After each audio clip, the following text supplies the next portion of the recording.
Must be about time.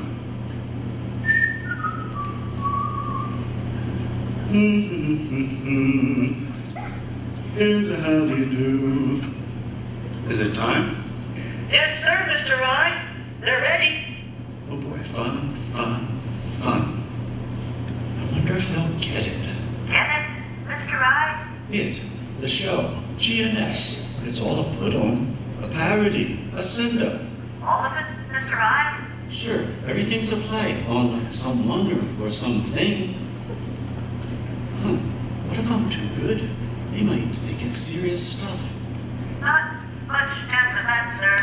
Oh, good. Of course, there is a serious side to comedy. Comedy side to serious, too. You may be losing me, sir. Do we have the rings ready? What rings, Mr. Rye? To tell them when it's a joke. Ready with the rings, Mr. Rye. Maybe a little louder? Good, Perfect rings, Mr. Rye. now. Okay.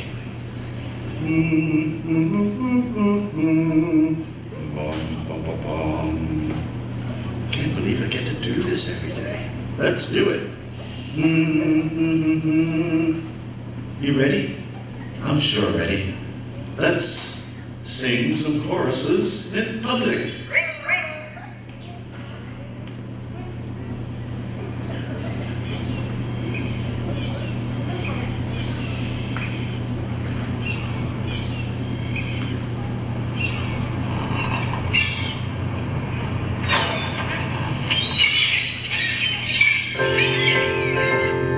Now give me cheers, I'll lead the way.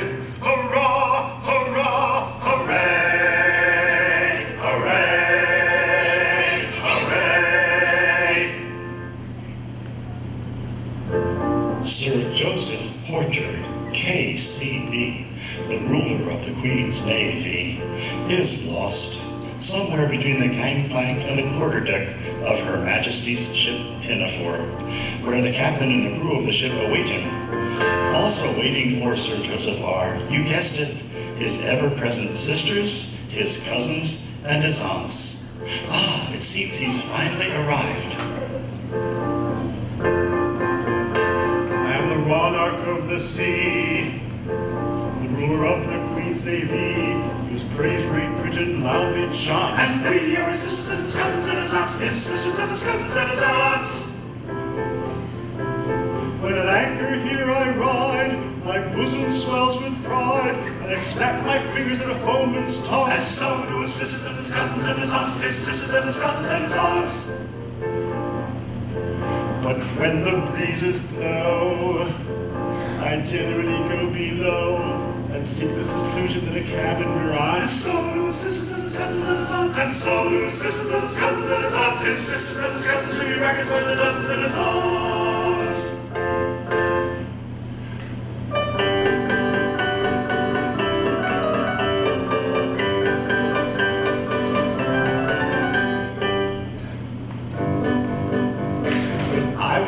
I served a term as office boy to an attorney's firm. I cleaned the windows and I swept the floor and I polished up the handle of the big front door. He polished up the handle of the big front door. I polished up the handle so carefully that now I am the ruler of the Queen's Navy. He polished up the handle so carefully that now he is the ruler of the Queen's Navy. As office boy, I made such a mark that he gave me the pedestal of junior clerk. I served the writs with a smile so bland, and I copied all the letters in a big round hand. He copied all the letters in a big round hand. I copied all the letters in a hand so free that now I am the ruler of the Queen's Navy. He copied all the letters in a hand so free that now he is the ruler of the Queen's Navy.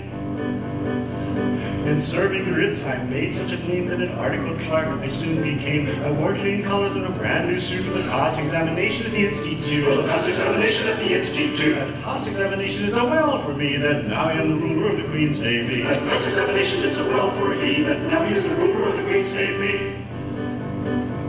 Of legal knowledge I acquired such a grip that they took me into the partnership. That junior partnership, I ween, was the only ship that I ever had seen. Was the only ship he ever had seen. But that sort of ship so suited me that now I am the ruler of the Queen's Navy. But that kind of ship so suited he that now he is the ruler of the Queen's Navy. Of legal knowledge I acquired always voted at my party's call and never thought of thinking for myself at all. He never thought of thinking for himself at all. I thought so little they rewarded me by making me the ruler of the Queen's Navy. He thought so little they rewarded he by making him the ruler of the Queen's Navy. Now landsmen all, whoever you may be, if you want to rise to the top of the tree, if your soul isn't fettered to an office stool, be careful to be guided by this golden rule. Be careful to be guided by this golden rule. Stick close to your desks. Yes. And never go to sea. Oh. And you all may be rulers of the Queen's Navy. Stick close to your desks and never go to sea, and you all may be rulers of the Queen's Navy.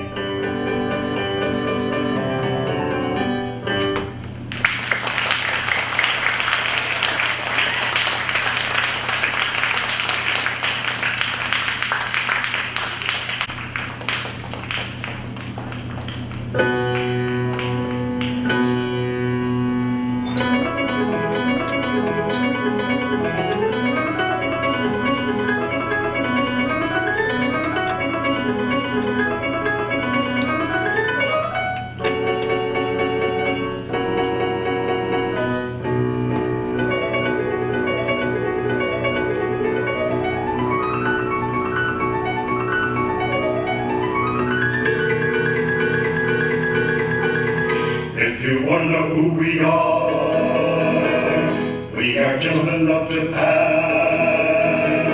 Oh, many a false and joy. Oh, many a screen and fan.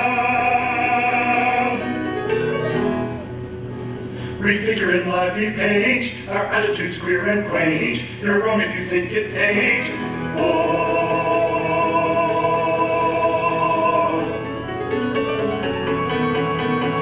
If you think we're run by strings, like a Japanese marionette,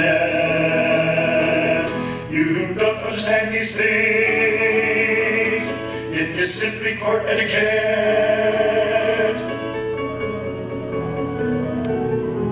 Perhaps you don't think this wrong, can keep it up all day long. If that's your idea, you're wrong. Oh, oh, if that's your idea, you're wrong. If you want to know who we are gentlemen of Japan.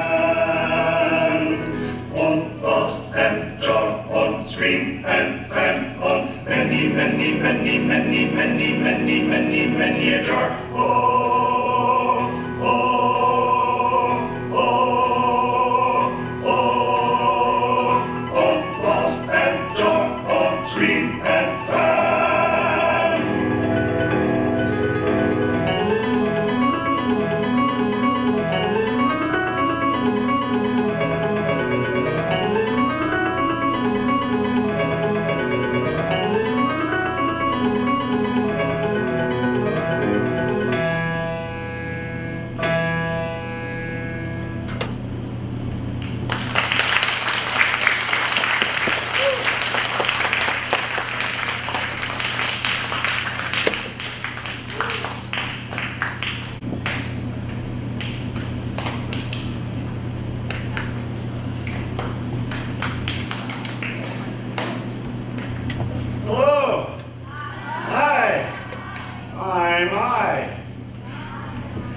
We hope we all leave here today loving Gilbert and Sullivan.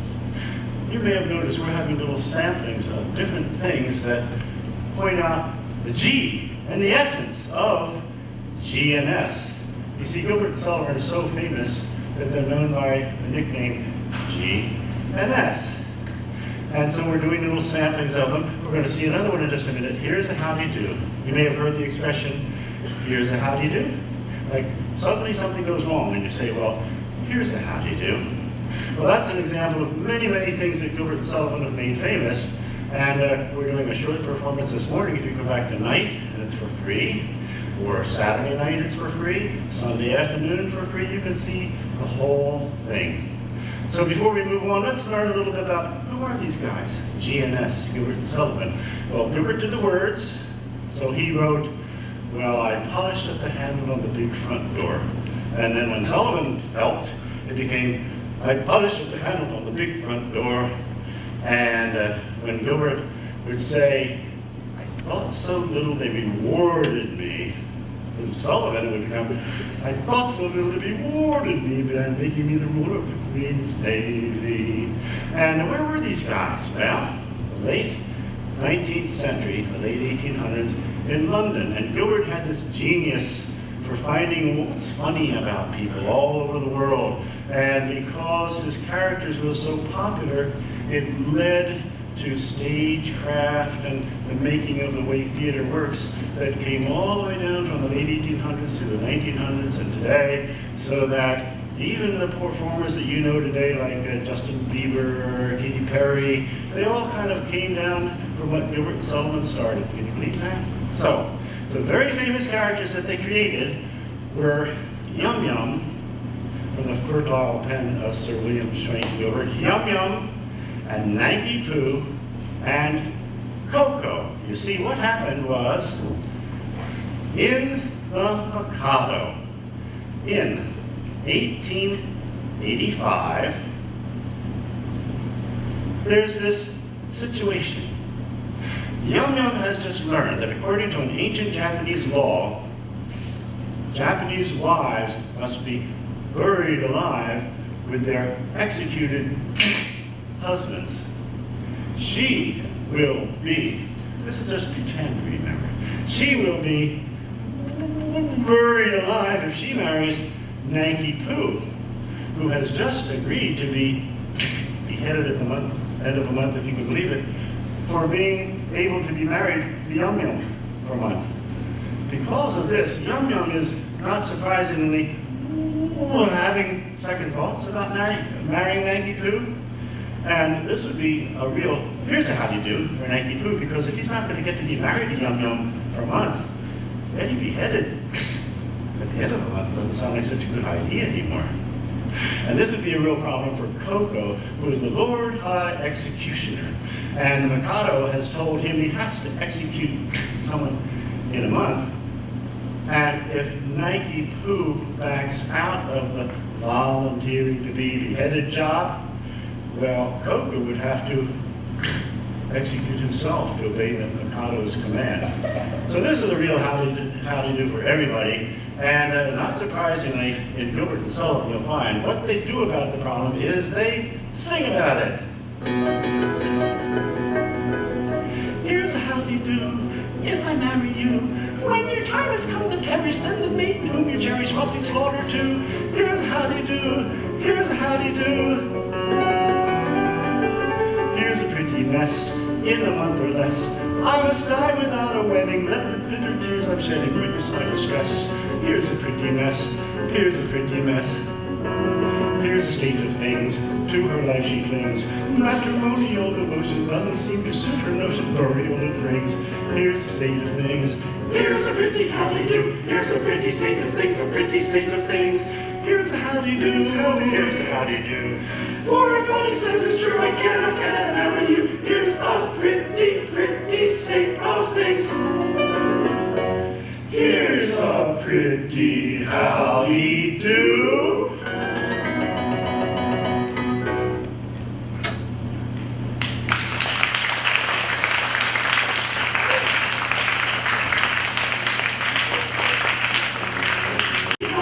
Here's a pretty state of things, a pretty state of things. Here's a how-do-you-do, here's a how-do-you-do, here's a how-do-you-do. For if what he says is true, I cannot marry you. Here's a pretty, pretty state of things. Here's a pretty how-do-you-do.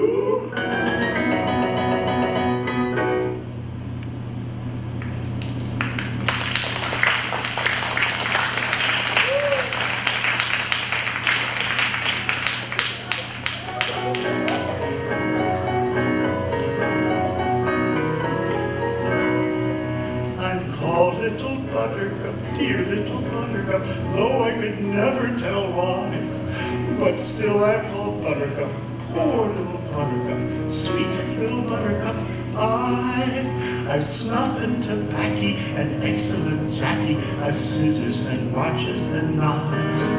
I've ribbons and laces to set off the faces of pretty young sweethearts and wives.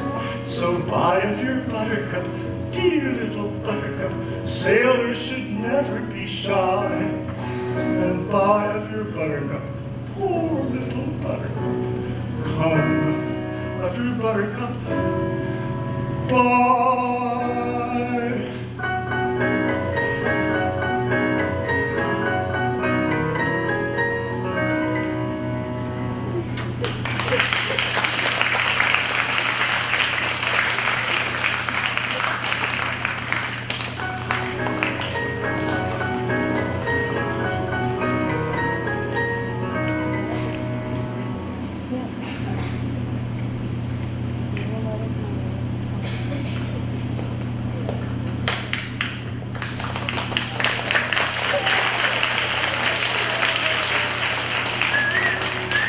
Gilbert's world, topsy-turvydom, everything turned upside down. Nothing escapes Gilbert's barbed wit. Social affectations, duty, rank, station, institutions, arbitrary social classes, and men and women, the men blustery and in charge, the women meek and hopelessly lovesick.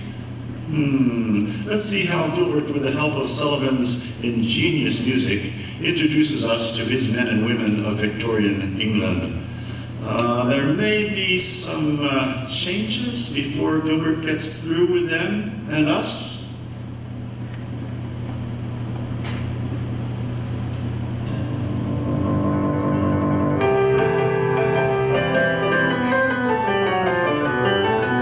Pour the pirate sherry, fill the pirate glass.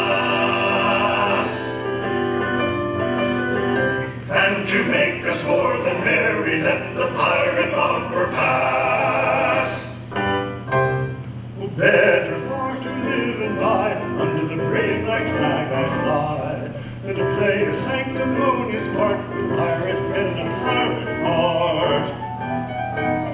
Away to the cheating world go you, where pirates all are well-to-do. But I'll be true to the song I sing and live and die a pirate king. For I am a pirate king. Yes, there. It is a glorious thing to be a pirate king. For I am a pirate king. You are, hurrah for the pirate king. Glorious thing to be a pirate king. It is hurrah for the pirate king, hurrah for the pirate king. When I sally forth to sea, I pray, I help myself in a royal way. I sink a few more ships, it's true, than well-bred pirate ought to do. But many a king on a first-class throne, if he wants to keep his crown his own, must somehow manage to get through more dirty work than ever I do. For I am a pirate king, and it is a glorious thing to be a pirate king. For I am a pirate king. You are, hurrah for a pirate king. And it is a glorious thing to be a pirate king. It is hurrah for the pirate king, hurrah for the pirate king.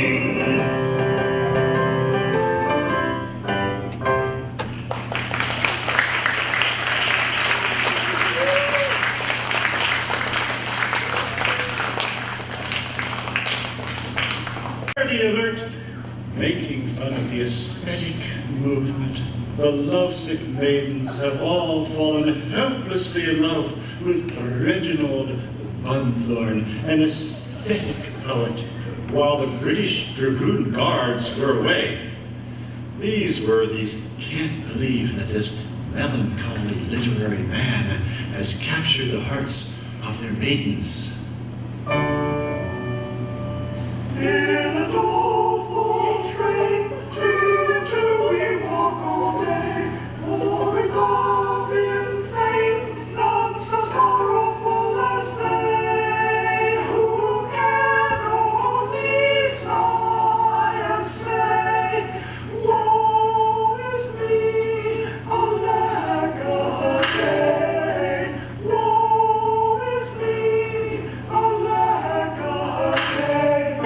Now is not this ridiculous, and is not this preposterous, and thorough-paced absurdity? Explain it if you can. Instead of rushing eagerly to cherish us and foster us, they all prefer this melancholy literary man. Instead of slyly peering at us, casting looks endearing at us, blushing at us, flushing at us, flirting with a fan, they're actually sneering at us, fleering at us, jeering at us, pretty sort of treatment for a military man. They're actually sneering at us, fleering at us, jeering at us, pretty sort of treatment for a military man. No, it's not this ridiculous, and it's not this preposterous, they all prefer this melancholy literary man. No, it's not this ridiculous, and it's not this preposterous, they all prefer this melancholy literary man. Now it's not this ridiculous, and it's not this preposterous.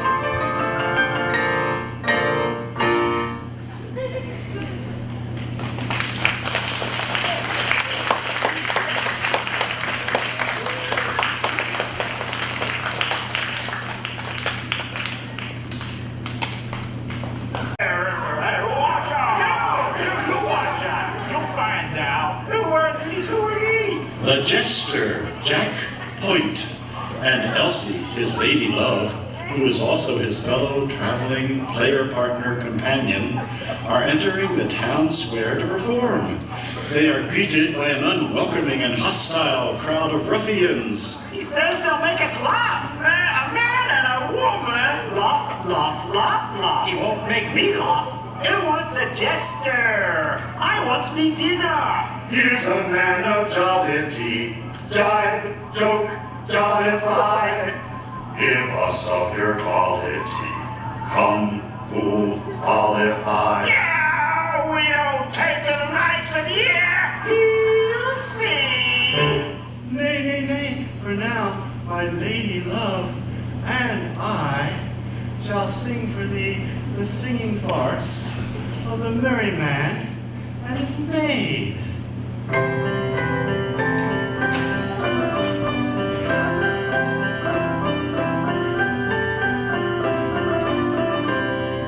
I have a song to sing, oh, sing me your song, oh.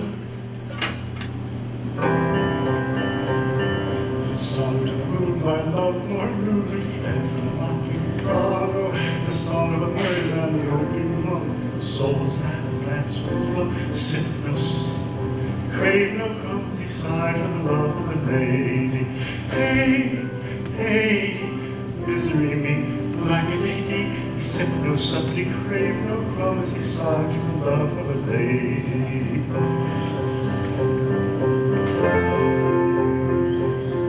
I have a song to sing, oh, sing me your song, oh. It is sung with the ring of the song maid singer, love with a love life for long, oh. It's a song of a merry maid, purely proud, who loved the Lord, and who laughed aloud at the moan of the merry man moping mum, whose soul was sad, and whose glance was glum, and who sipped no sup, and who craved no crumb, as he sighed for the love of a lady. Hey, hey, misery me, lackadaisy, he sipped no sup, and he craved no crumb, as he sighed for the love of a lady.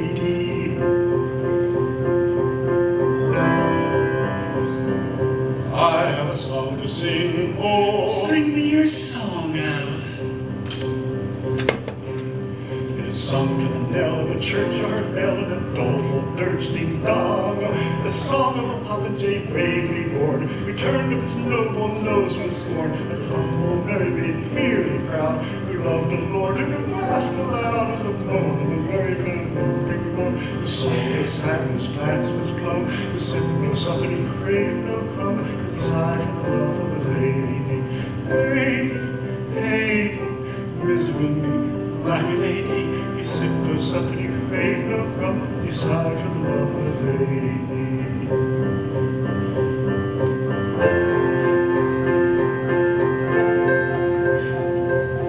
I have a song to sing.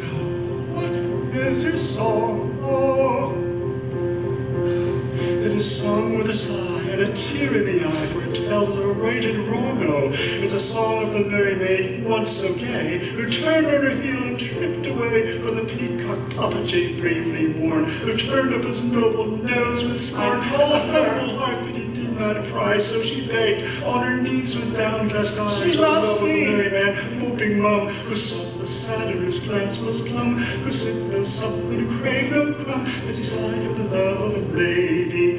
Lady, lady, misery me like a lady. His pains were o'er, and he sighed no more, for he lived in the love of a lady. Lady, lady, misery me like a lady. His pains were o'er, and he sighed no more, for he lived in the love of a lady.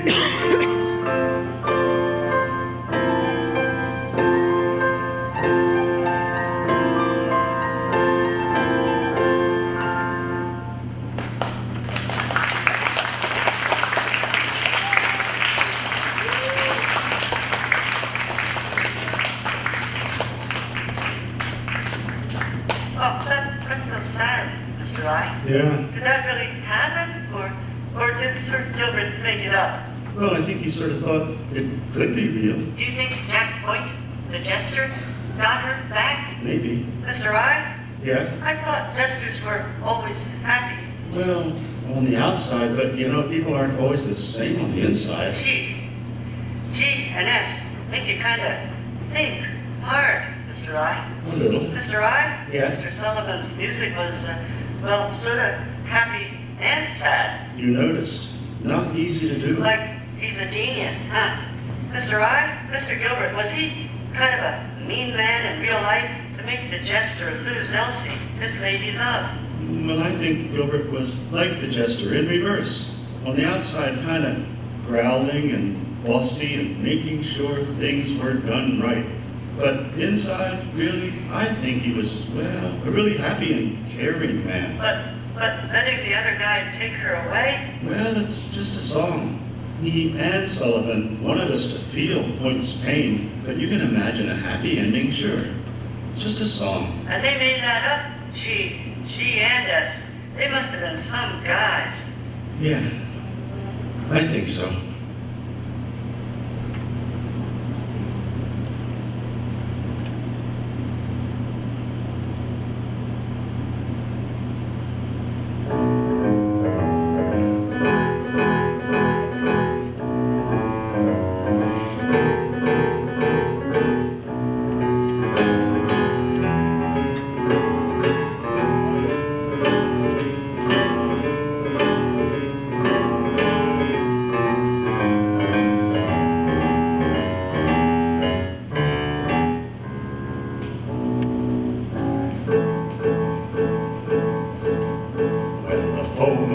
Steed, the uncomfortable field, and we find the wisest thing is to slap our chests and sing, for when threatened with a mute,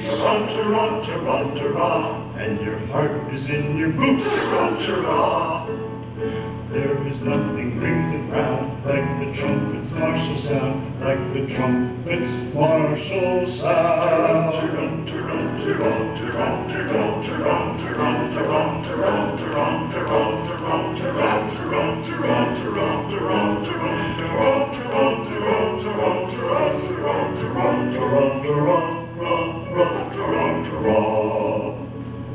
Go, ye heroes, go to glory, go, ye heroes, go and die. Though it's very evident, these attentions are well meant. Such expressions don't appear calculated men to cheer, who are going to meet their fate in a highly nervous state.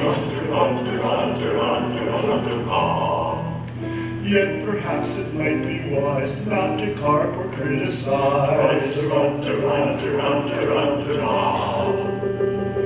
Go and do your best endeavor, go to glory and the grave. I reserve to make stress on the risks that on us press, and of evidence a lack of our chance of coming back. But perhaps it might be wise not to carp or criticize, for it's very evident these attentions are well meant. Yes, it's very evident, these attentions are well meant. Evident, yes, well meant. Evident, ah, yes, well meant. Though in body and in mind, we are timidly inclined, and anything but blind to the danger that's behind.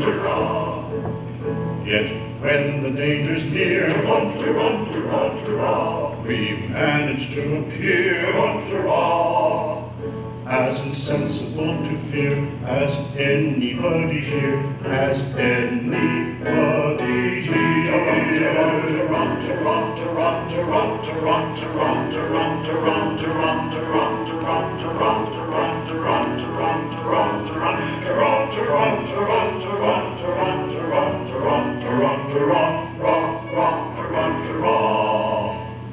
Our course is clear. We must do our best to capture these pirates alone.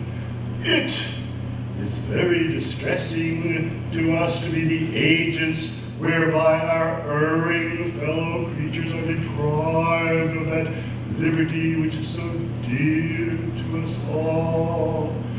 But we should have thought of that before we joined the force. We should. It is too late now. It is.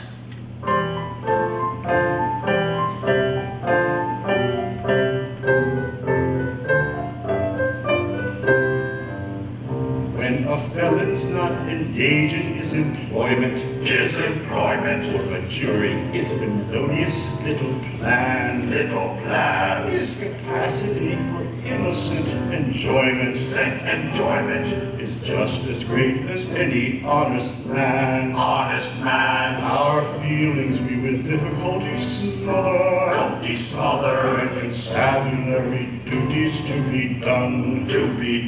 I'll take one consideration with another. A policeman's lot is not a happy one.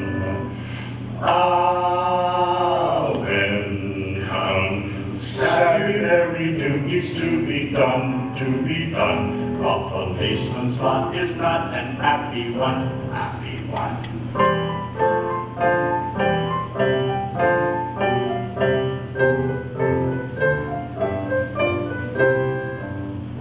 When the enterprise and burglars not a burgling. When the cutthroat isn't occupied in crime.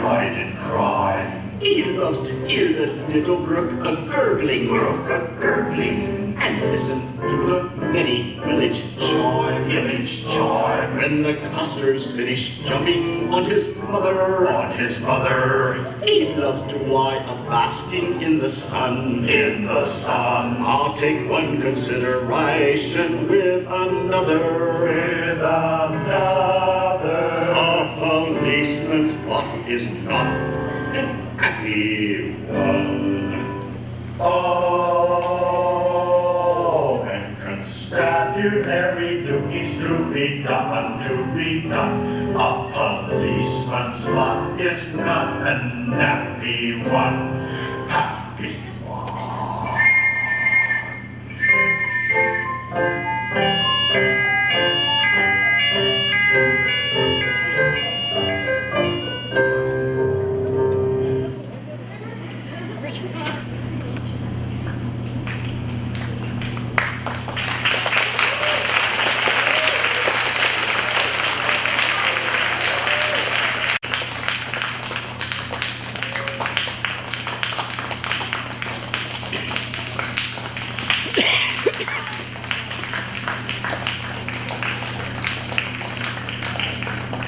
So, Gilbert and Sullivan give us the perfect song to wrap up our visit with them. It's Yum Yum's wedding day. Gilbert gives her a beautiful poem, and Sullivan makes it into a tune nobody can forget. It pretty well sums up the G and the essence of GNS. So it's maybe your favorite song, Mr. I? Well, it's special. And is it a ring song for everybody, Mr. I? Well, let's hope so. We'll see how it goes.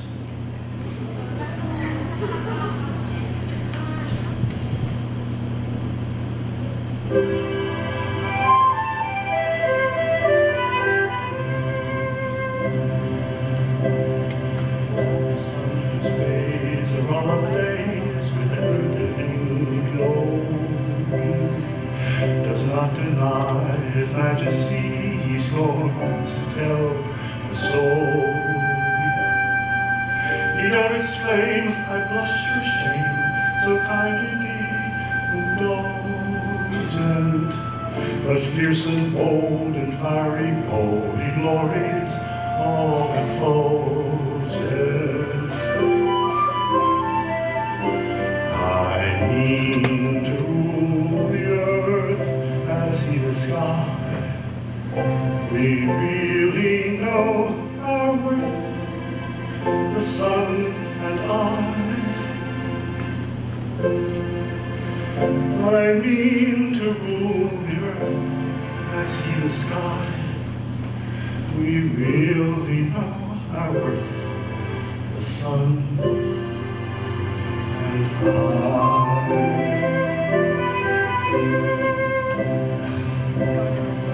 Observe his flame, that placid dame, the moon's celestial highness. There's not a trace upon her face of diffidence or shyness. She borrows light that through the night mankind may all acclaim her. And truth to tell, she lights up well, so I for one don't blame her. Pray, make no mistake, we are not shy. We're very wide awake, the moon and I. Pray, make no mistake, we are not shy. We're very wide awake, the moon and I.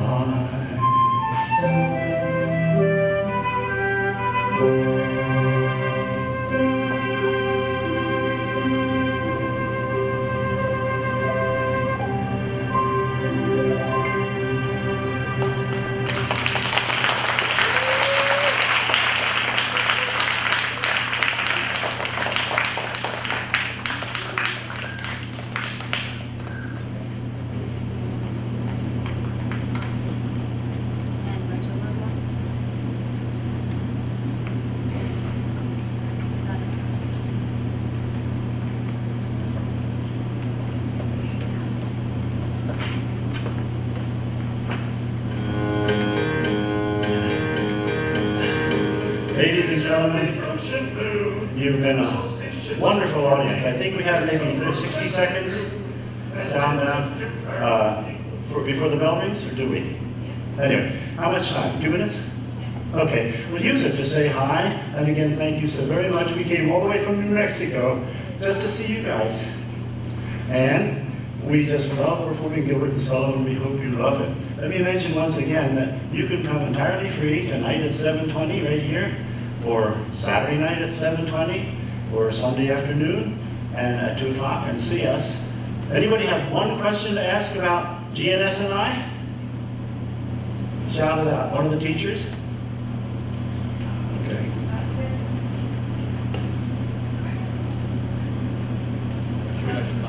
What did you say? The lights.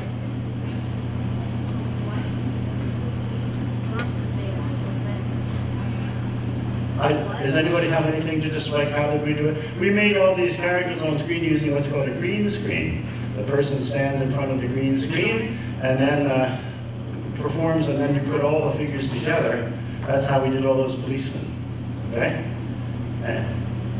So anyway, we're very happy to be. You know that in 1954, your friend here, I, was graduated from this school right on this stage.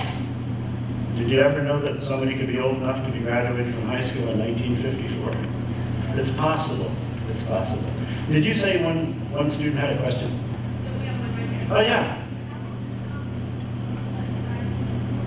How long did they live? About 1911 is when Gilbert died, and Sullivan was, I think, 1890 or 1901. Is that what you were wondering? Is that the question? Cool question. That's great. How about another one? We have one over here. Sure. How'd you change so fast? Well, folks, come on out and show them how I changed so fast. Let's give a big hand for these. Where are they? They must have gone hiding. Well, we have dressers by. They must be out there now. There he comes. There's Ted. There's Ted. And here comes Alice. Aren't they wonderful? Yeah.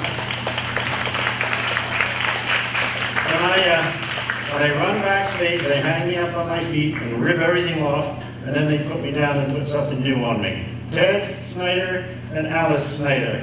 Big bow. Love you guys. Yeah. Thank you very much for coming.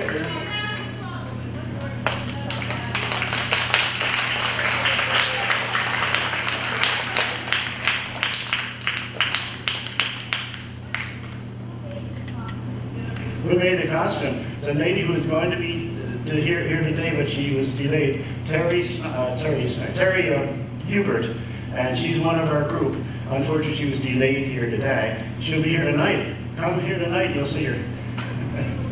Thank you so much.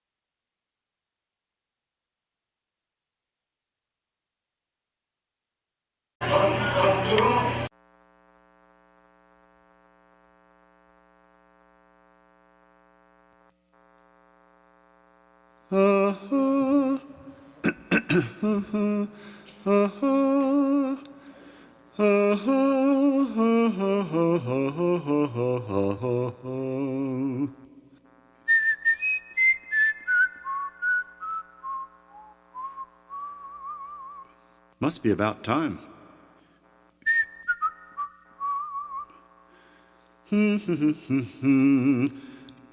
Here's a howdy-do. Is it time? Yes, sir, Mr. I. They're ready. Oh boy, fun, fun, fun. I wonder if they'll get it. Get it, Mr. I? It, the show, GNS. It's all a put-on, a parody, a send-up. All of it, Mr. I? Sure, everything's a play on someone or something. Huh, what if I'm too good? They might think it's serious stuff. Not much chance of that, sir. Oh, good. Of course, there is a serious side to comedy. Comedy side to serious, too. You may be losing me, sir. Do we have the rings ready? What rings, Mr. I? To tell them when it's a joke. Ready with the rings, Mr. I. Maybe a little louder? No. Perfect ring, Mr. I. Okay. Bum, bum, bum, bum. Can't believe I get to do this every day. Let's do it. You ready? I'm sure ready. Let's sing some choruses in public. Ring, ring.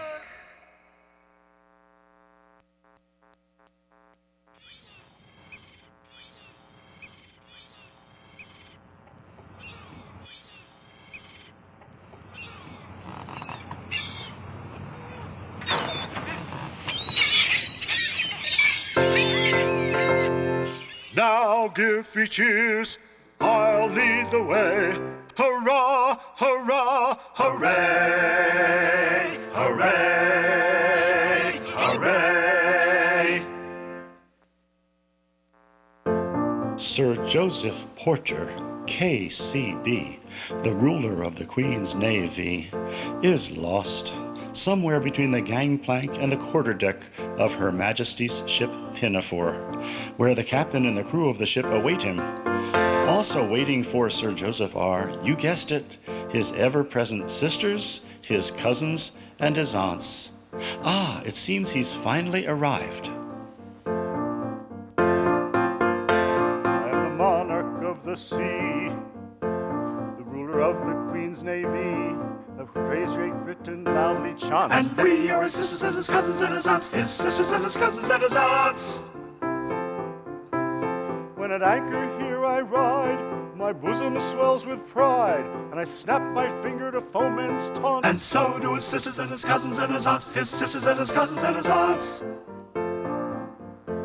But when the breezes blow, I generally go below and seek the seclusion that a cabin grants. And so do his sisters and his cousins and his aunts. And so do his sisters and his cousins and his aunts. His sisters and his cousins to be reckoned by the dozens and his aunts.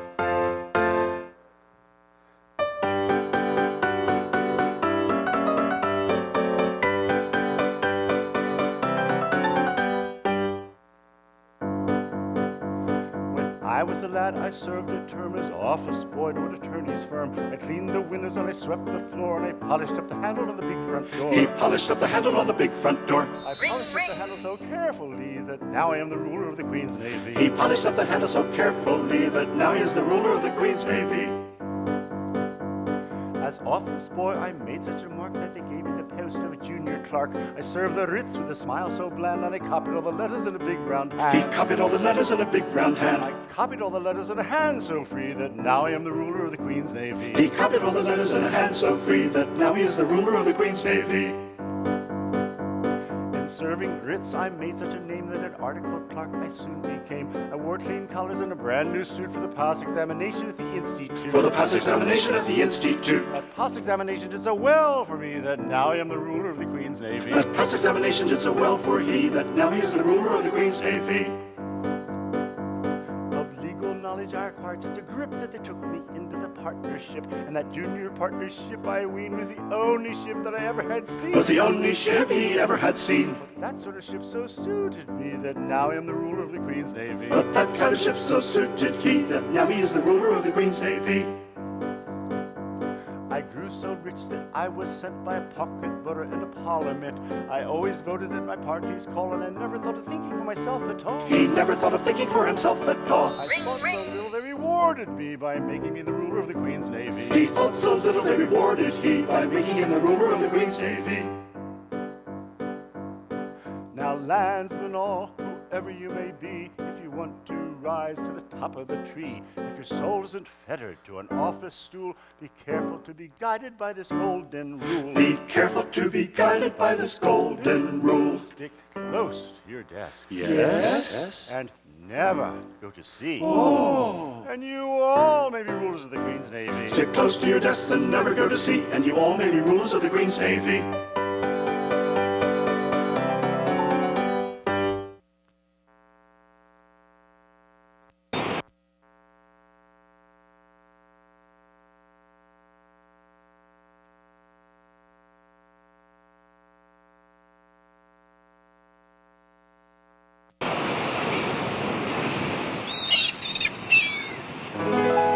My gallant crew, good morning.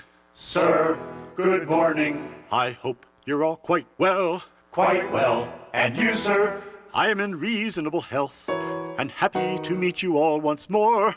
You do us proud, sir.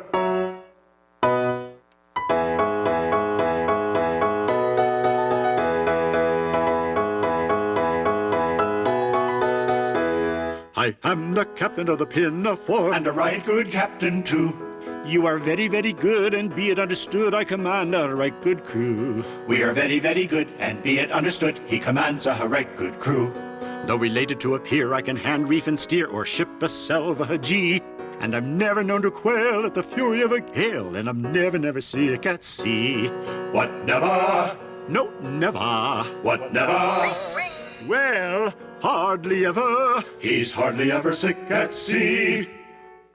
They give 3 cheers and 1 cheer more for the hardy captain of the Pinafore. They give 3 cheers and 1 cheer more for the captain of the Pinafore.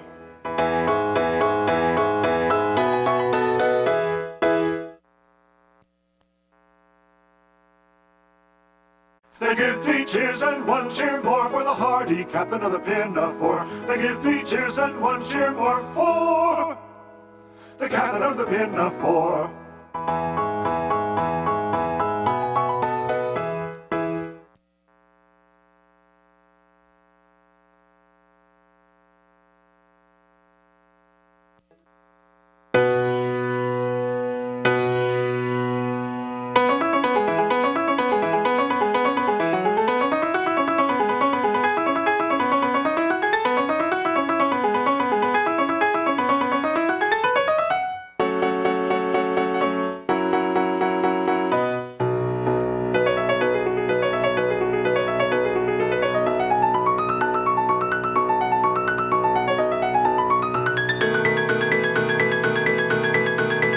If you want to know who we are gentlemen of Japan. On many a vase and jar, on many a screen and fan. We figure in lively paint, our attitude's queer and quaint. You're wrong if you think it ain't.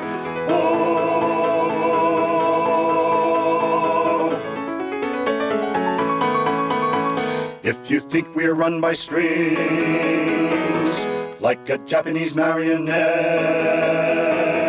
you don't understand these things. It is simply court etiquette.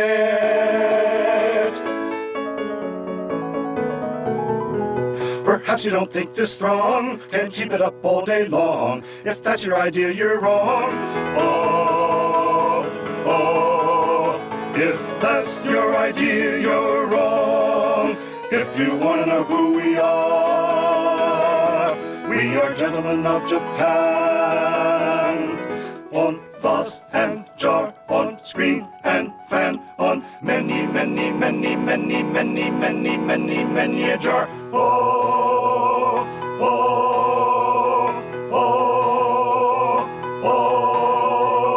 On vase and jar, on screen and fan.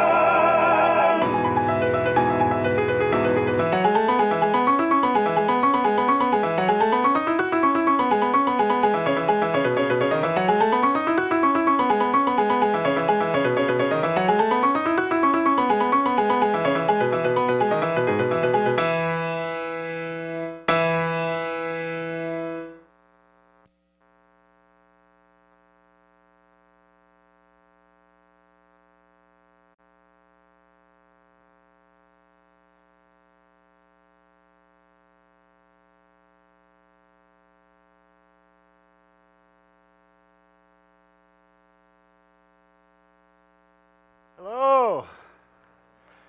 Have we met? I. We hope that we all leave here tonight loving Gilbert and Sullivan. You've noticed, of course, we're doing little bits or samples from various of the Gilbert and Sullivan shows, and to point out the G and the essence of G&S. And next, we're going to be hearing from one that everybody knows. Here's a howdy-do, as in, sudden, troublesome situation. Well, here's a howdy-do. But first, let's just review who were these guys. Gilbert wrote the words. Sullivan wrote the music. Gilbert wrote, "I polished up the handle on the big front door." And with Sullivan's contribution, it becomes, "I polished up the handle on the big front door." And Gilbert wrote, "I thought so little they rewarded me." And once Sullivan gets into the act to make it wonderful, we get, "I thought so little they rewarded me by making me the ruler of the," you know how it goes.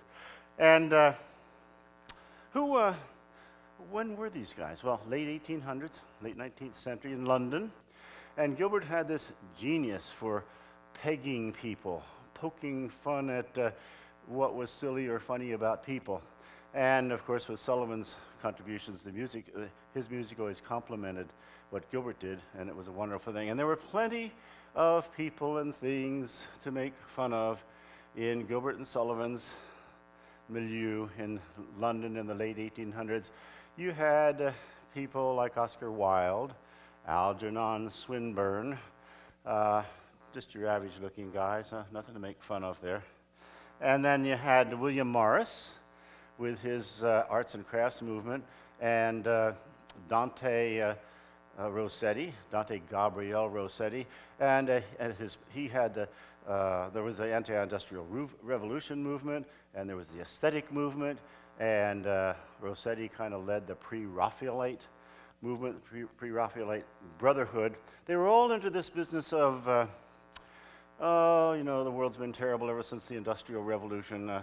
We need to go back to pre-Raphael times where the clothes, they walked around wearing poppies and lilies to imitate how the clothes were. The dirty greens were a very popular kind of concept. And machines were bad. And according to William Morris, the arts and crafts movement was going to fix all that, because people who created a chair needed to see that chair, not just have it stamped out by a machine. So there was all kind of fun and games with Gilbert and Sullivan making fun of these people. What made them so incredibly famous was they picked out the essence of what's funny about people. And so perhaps as contrasted with real funny stuff today, such as Saturday Night Live, Gilbert and Sullivan's characters were universal, so they're funny forever, and Saturday Night Live, or what have you, is over with pretty quickly. And so Gilbert, particularly people's know-it-all, knowledgeable airs about things, was fair game. And we've already seen some of that if you want to know who we are, pardon me. The English were gaga over everything Japanese. Perry, just a few years earlier, had opened up Japan to the West, and the British managed to completely mischaracterize Japanese people totally, so that in every proper London drawing room would be a vase or a jar or a screen or a fan, and Gilbert didn't miss that, and the poses, improbable poses, and so forth, and Sullivan's music. Da, da, da, da, da, da, da, da, da, da. If you want to know who we are, it complemented it perfectly. And Gilbert even made up this myth about the Mikado, this evil, ruthless ruler of Japan. No truth to that whatsoever. So the thing that we like to focus on tonight is that their characterizations will last forever, and what they began back then in terms of stagecraft and all the essences that make a show good and repeatable and follow the rules exactly, whatever the script says, that was all new. And it's persisted right on down through Rodgers and Hammerstein and Cole Porter and Sondheim, and then we even like to think that the stand-up performers, Bing Crosby, whomever, all had elements of the kinds of rigidity of making sure you did the show right that Gilbert and Sullivan started, and even down to Justin Bieber and Katy Perry, all those people today. You can find elements of Gilbert and Sullivan, all of that. So going on now, three of their universal characters, Yum Yum, Nanky Poo, and Coco, with their business about here's a howdy do. So you see, in the Mikado, in 1885, there's this situation. Yum Yum has just learned that according to an ancient Japanese law, all Japanese wives must be buried alive with their executed husbands. She will be buried alive if she marries Nanky Poo, who has just agreed to be executed in a month in exchange for being able to be married to Yum Yum for a month. Yum Yum, not surprisingly, is we're having second thoughts about all of this business. And this would pose a real here's a howdy do for Nanky Poo, because if he's not going to get to be married to Yum Yum for a month, somehow getting beheaded in a month doesn't sound like such a good idea anymore.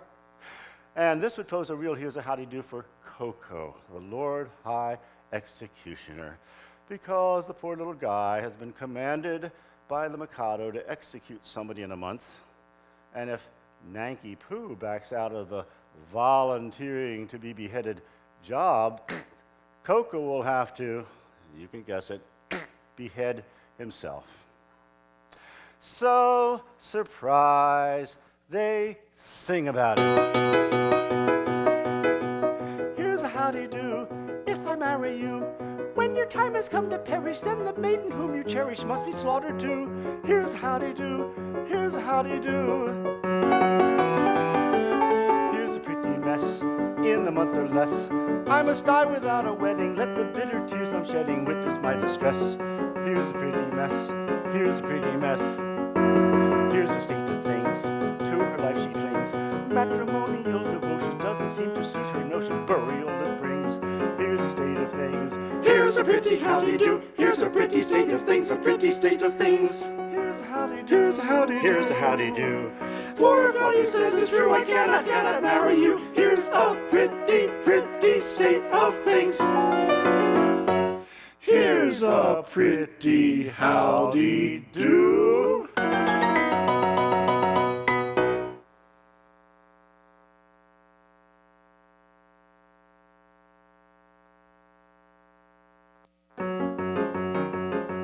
Here's a pretty howdy do. Here's a pretty state of things, a pretty state of things. Here's a howdy do, here's a howdy do, here's a howdy do. For if what he says is true, I cannot marry you. Here's a pretty, pretty state of things. Here's a pretty howdy do.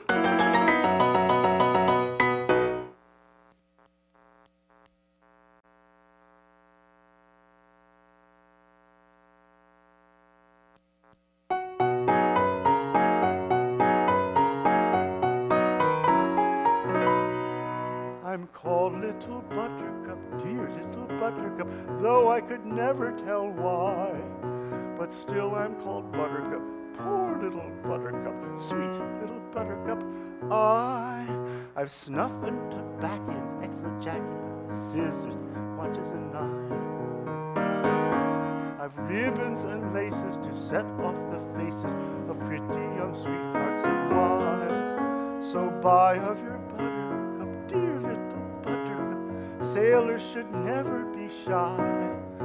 So buy of your Buttercup, poor little Buttercup, come of your Buttercup, buy.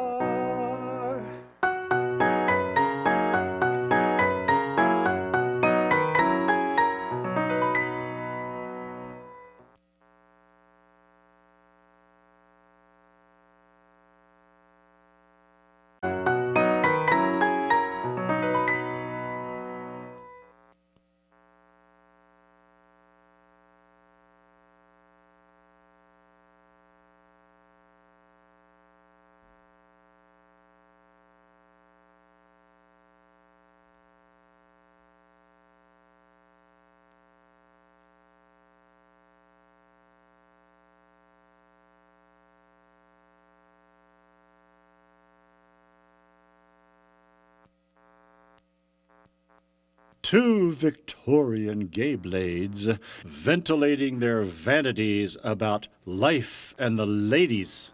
Call it Gilbertian trash talking. I know you may take it from me that of all the afflictions accursed with which a man saddled and hampered and addled at different ages the worst. Now take for example my case. I've a bright intellectual brain. In all London City there's no one so witty I've fought so keen and decayed. I've a highly intelligent face, my features cannot be denied, but wherever I try, sir, I fail and why, sir? I'm modesty personified. If you wish in the world to advance, your merit you're bound to enhance. You must serve, blow your own trumpet or trust me, you haven't a chance.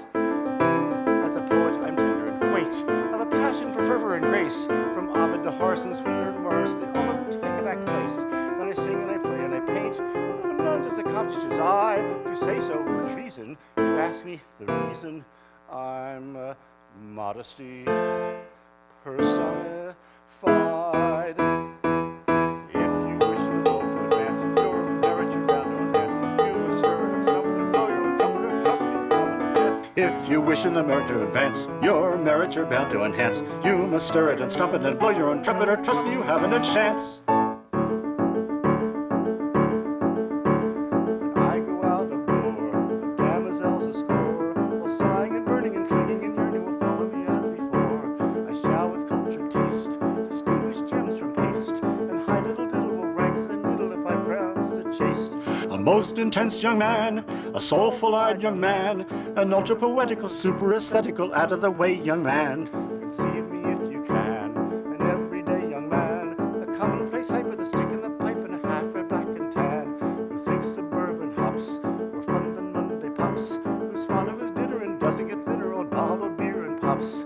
A commonplace young man, a matter-of-fact young man, a steady and stolidly jolly bank holiday everyday young man. Conceive me if you can, a Japanese young man, a very delectable, highly respectable foot in the grave young man, a pallid and thin young man, a haggard and lank young man, a very delectable, highly respectable foot in the grave young man. Conceive me if you can, a matter-of-fact young man, an alphabetical, arithmetical, everyday young man. Conceive me if you can, a matter-of-fact young man, an alphabetical, arithmetical, everyday young man.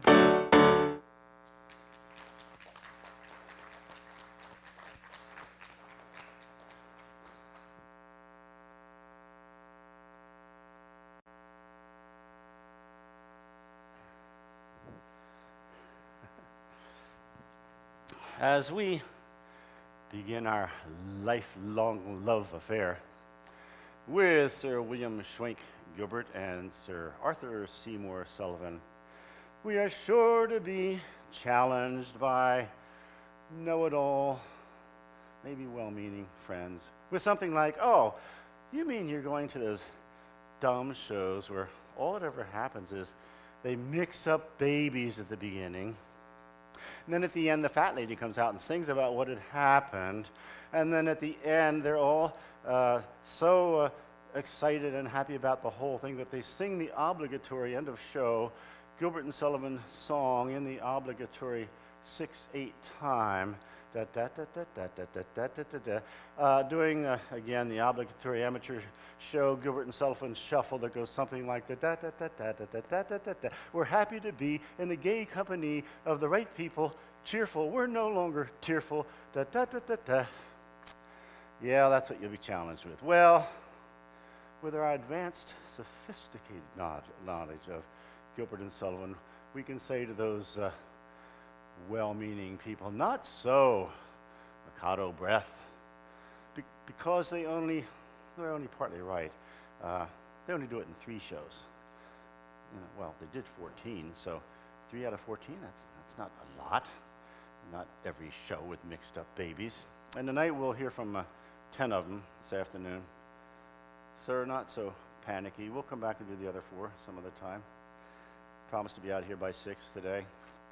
So, yes, in the first show, the fat lady does come out at the end and sing about how she mixed up the captain with the lowly seaman, Rafe Rackstraw. By the way, that name, Rafe, spelled R-A-L-P-H, but it's pronounced Rafe. Why? Go ask the English. And, oh, that brings up another. The guy who came out at the beginning, as office boy, I made such a mark that they gave me the post of a junior clerk. Clark? Spelled C-L-E-R-K, pronounced Clark. Why? There'll be more of these. Go ask the English. Sharp group here. Wallingford, Swarthmore mentality, huh? Okay. So anyway, yes, 3 shows, 14 shows, 3 baby mess-ups, and in the first one, yes, the fat lady comes out at the end and confesses about how she mixed up the babies. In the second one, the fat lady comes out at the beginning of the show And she didn't mix up any babies, just one baby, and she didn't even mix him up. She just mixed up his profession. So that's different, you know-it-alls, you. And in the third, well, the third one's complicated with stolen babies, mixed up babies, and some other issues, and it's complicated. We'll focus on the two we just talked about. And you know, we really should get a sampling of this baby business with Gilbert and Sullivan. For one thing, it's some of their best stuff. And of course, getting it out of the way so the know-it-alls out here can relax and enjoy the show because they won't have to deal with mixed up babies anymore. We'll do it now. So here we go, in order, by opera, ta-da! Baby messes. I mean, I guess that should be baby mess-ups. Maybe baby mix-ups would be better. And yes, at the first one we're going to see, the fat lady comes out at the end of the show and confesses how she mixed up the babies. And first we'll hear from our dear little buttercup with confession at end of show.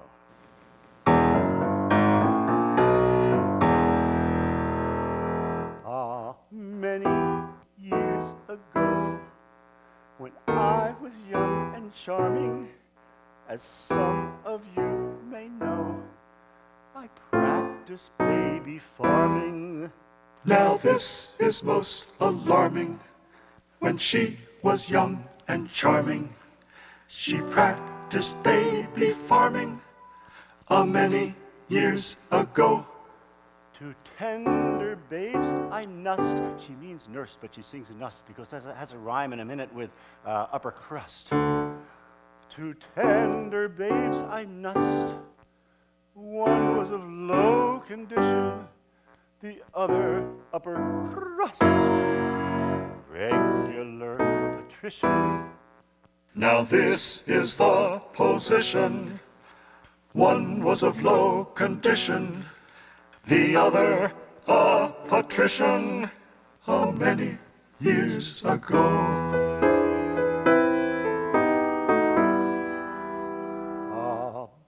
Bitter is my cup.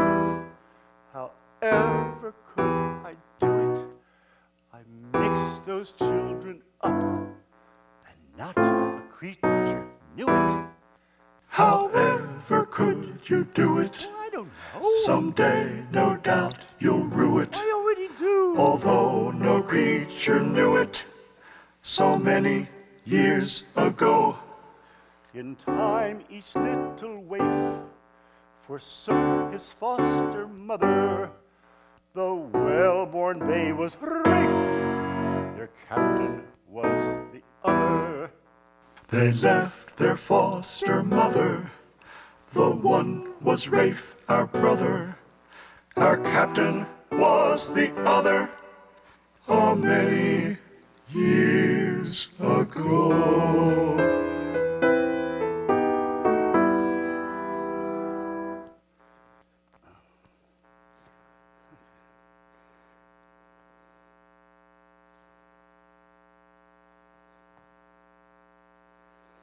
Now, Ruth, that piratical maid of all work, with confession at beginning of show.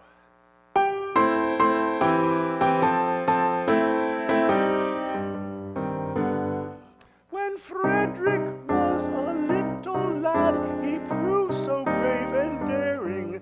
His father thought he'd apprentice him to some career seafaring. I was, alas, his nursery maid, and thus it fell to my lot to take and bind the promising boy apprentice to a pilot. Life not bad for a hearty lad, but surely not a high lot. Though I'm a nurse, you might do worse than make your boy a pilot.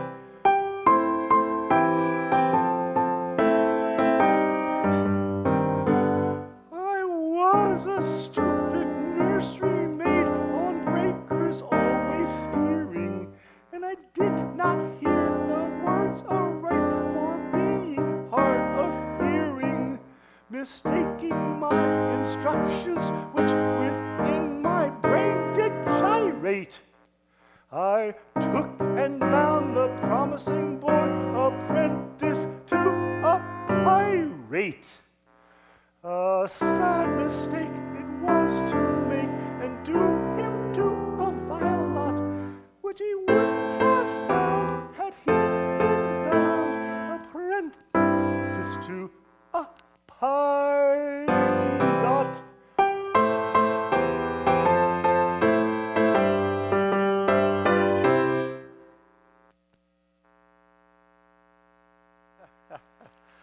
You know, it's hard to stay in character and not just laugh at these guys that Gilbert and Sullivan create.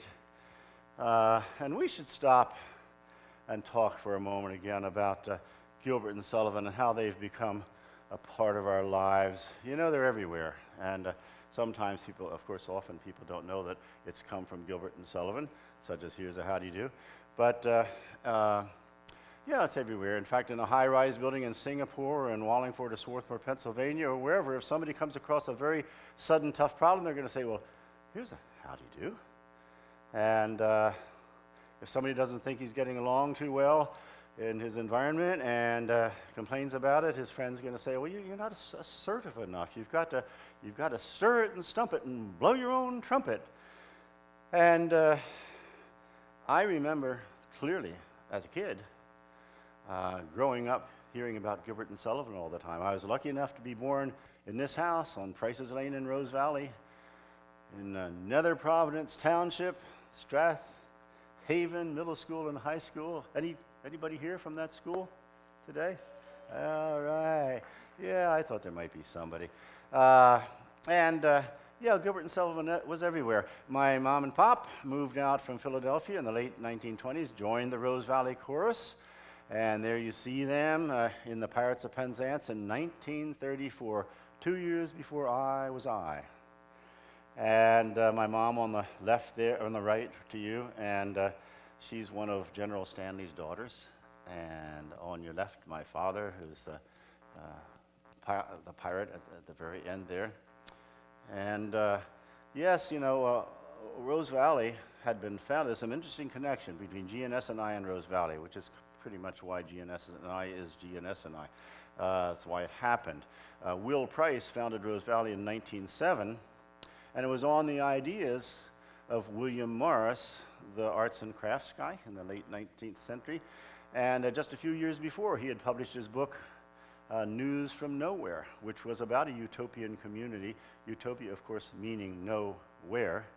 And in that utopian community, arts and crafts flourished. The machines were out. And Will Price really adopted this idea, and so did some followers of his. They bought up the tract of land, 0.7 acres in Rose Valley, and formed this arts and crafts community. I find it's interesting that 6 years later, in 1907, the Rose Valley Chorus was formed, and we'll see a little later tonight that a good bit of what Gilbert and Sullivan are poking such wonderful fun at is the aesthetic movement, the arts and crafts movement. So they formed a group, the Rose Valley Chorus, which is a Gilbert and Sullivan Society, to sing all these operas that make fun of themselves. And I hope the irony wasn't lost on them. We will never know. There's nothing written about it, but it's an interesting fact. And yes, from 1907 on. And they performed in Artsman's Hall, which now is Hedgerow Theater. And it had been a grist mill, then Artsman's Hall, and then it became Hedgerow Theater, which is the oldest repertory theater in the country. And moving on with a little bit about Rose Valley, we have the old mill, which was home to a lot of us for all sorts of events. And particularly on the right, you see my father on the right, I in the center, Fred Eckelmeyer. Does anybody remember Fred Eckelmeyer, who was the editor of the Chester Times, which is now the Delaware County Daily Times? And we're doing Three Little Boys from School, Are We? Up there on that tiny stage. Is that up yet? Maybe we've had a breakdown. I might have been out of order. Who knows? Yeah, I think we had a computer occurrence here. And we got a wonderful guy in the back there, Dave Wheeler, who came all the way from Las Cruces, New Mexico with us. to do this show. And clearly something has happened, so we'll just talk here, and we'll have a Q&A here in a minute and take up some time. Yeah, we're going to see these photos in a minute. We'll see Hedgerow Theater. I don't know where it left off, of course, but Hedgerow Theater should be coming up here in a while. Somebody yell when it starts to get on track, and then I won't have to keep turning around. So in any event, yes, after I was going to talk about Hedgerow Theater, there's some more that happens, and you know, all of us, anybody here from the class of 1954, Nether Providence High School? Yeah. All right. We're having, what is it, our 15th reunion? There's a picture coming up here, we hope. This has never happened before. Clearly, you know, Max can sometimes do things. It's technology. We need to go back to the arts and crafts, right? Technology will do what it says. I know it's Wheeler's not fault because he's faultless. So in any event, something happened there. Yeah, there's a picture coming up here of our kindergarten class in 1941 being read the night before Christmas by Myra Williams, our kindergarten teacher. We were down the road, down Brookhaven Road, turned left on Moore Road, and we used to call it Garden City Elementary. I'm sure it has a different name by now. I didn't check on that. And that picture was taken about 3 weeks before Pearl Harbor. Yeah, good. Getting help here. That picture was taken about 3 weeks before Pearl Harbor, if you can imagine how wonderful it was to be naive. And I'm not sure I appreciated the war till, you know, much, much older. When I say appreciated, you know, understood the significance.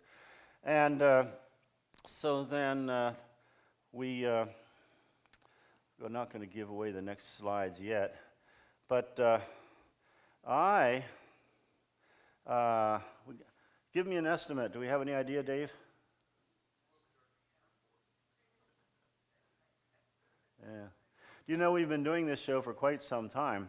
It's been 5 years in the making, and we actually premiered it in Las Cruces 2.5 years ago. And in all that time, nothing's ever gone wrong with this show as far as technology.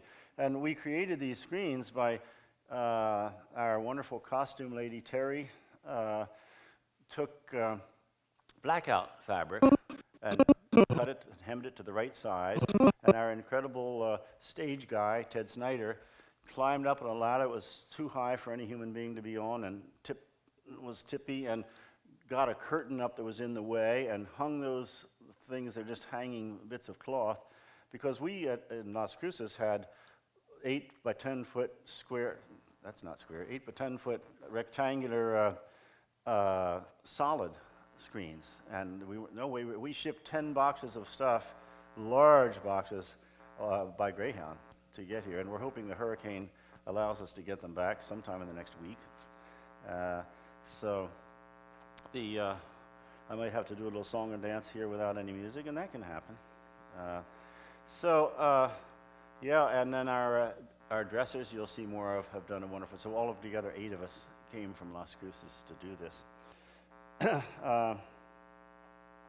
The video was done by a green screen, which probably most of you have heard of. So you haven't seen multiple characters on the screen yet. At least I think you haven't. And they would be videoed and then pieced together so that they're all on the screens at the same time. And my guess is that's the Mac's fault and not the projector's fault. Hey, here we got Rafe. Go ask the English. Let's see what we've done here. All right, Will Price. Okay, we're getting there. We need to back up a little, Dave. I think we'll just go through these real quick. There's the old mill, 3 little boys from school. You've heard this before if it sounds familiar. If it doesn't sound familiar, you were not listening. The next slide, please. Is it fixed now? Yeah, here we go. There's the kindergarten class, 1941. See, I don't lie. I promised you it would be there. And in the back, we're not going to identify each person, but I have to identify somebody who's really very special, so she deserves it. In the back, in front of all those boys in the center, is a little girl, Janie Bertram, who painted these next pictures you're going to see of my house where I lived at the top of Rose. Aren't they gorgeous? Watercolors. Painted them. Good work, Jane. In the house where I grew up in at the very top of Possum Hollow Hill. And then finally, I think we have one more here. I'm a little discombobulated. Yeah, you know, they're in that house. This was the point of the whole monologue here. Sitting there in that dining room, if they were to ask that 7-year-old boy who had been around Gilbert and Sullivan all of his life, if my mom were to say something totally obsequious, as mothers are wont to do, like, oh, Georgie's so wonderful, he never does anything wrong, my father would surely look up over that paper at me and say, what, never? And I would say, well, hardly. Hey, we got some Savoyards here, it sounds like, or Savoyards, you could say. What's a Savoyard or Savoyard? Well, in the 1880s, Richard D'Oyley Carte built a theater, the Savoy Theater, just for Gilbert and Sullivan to perform their operas in, and they formed a triumvirate. Gilbert, of course, is always characterized as the domineering one, so he's in the center, and the other two on the side, Sullivan and D'Oyley Carte.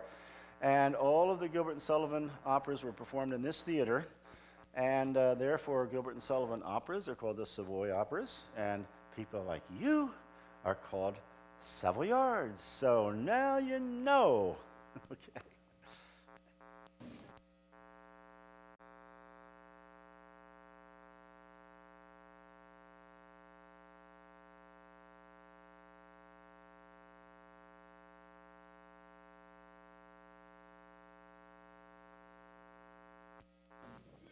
Gilbert's world, topsy-turvydom, everything turned upside down. Nothing escapes Gilbert's barbed wit.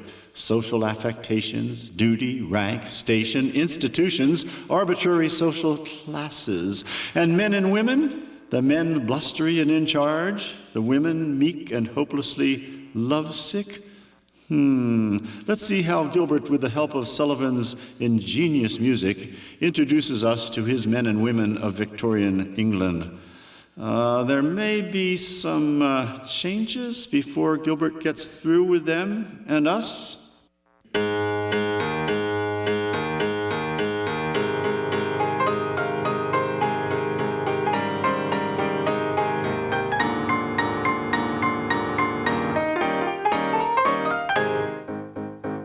We sail the ocean blue, and our saucy ship's a beauty. We're sober men and true, and attentive to our duty. When the balls whistle free o'er the bright blue sea, we stand to our guns all day.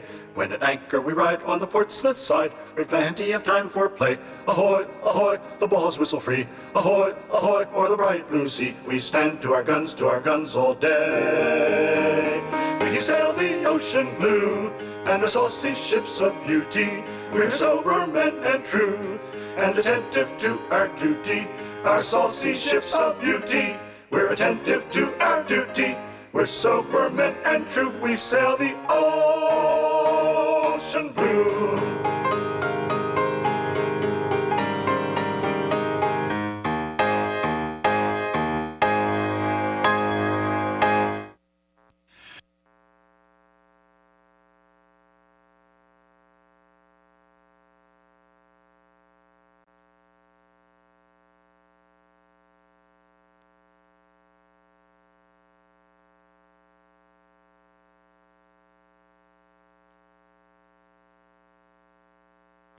Some more lusty brave men and their pirates.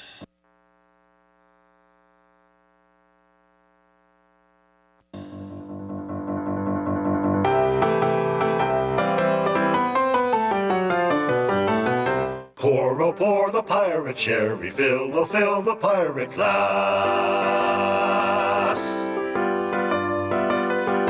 And to make us more than merry, let the pirate bumper pass. Oh, better far to live and die under the brave black flag I fly than to pay a sanctimonious part with a pirate head and a pirate heart. A wage the cheating road go you, where pirates all are well to do. But I'll be true to the song I sing and live and die a pirate.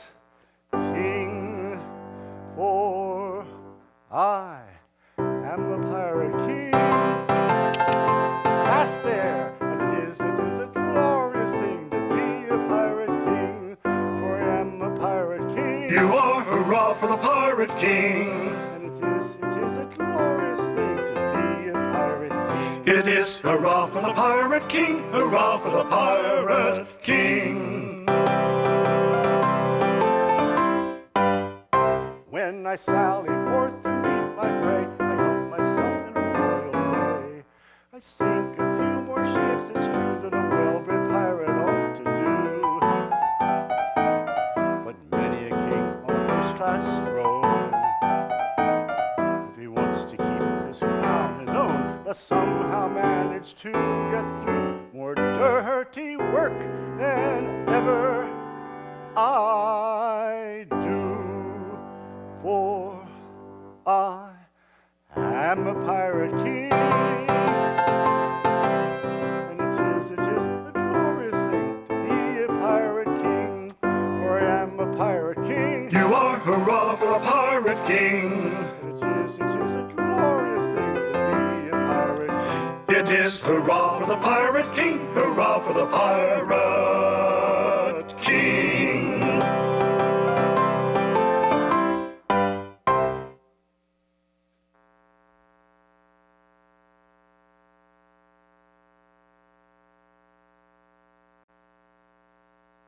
So, now, how do the ladies, the maidens, appear when we first see them in a GNS show? Not exactly robust. 20 lovesick maidens we, lovesick all against our will. 20 years hence we shall be 20 lovesick maidens still. 20 lovesick maidens we, and we die for love of thee. 20 lovesick maidens we. Those were some hapless, hopeless ladies, huh? Lovesick ones who mope and sigh. These next, they run around, or actually, because they're fairies, they flit. But same result, hapless and airheads. Tripping hither, tripping thither, nobody knows why or whither. We must dance and we must sing round about our fairy ring. We are dainty little fairies, ever singing, ever dancing. We indulge in our vagaries in a fashion most entrancing.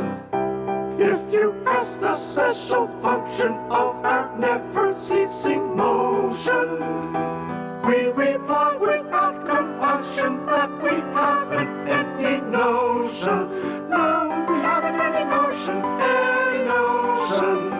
Tripping hither, tripping thither, nobody knows why or whither. We must dance and we must sing round about our fairy ring.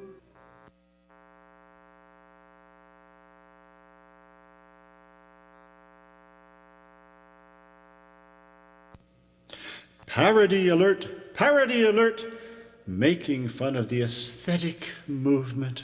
The lovesick maidens have all fallen helplessly in love with Reginald Bunthorne, an aesthetic poet.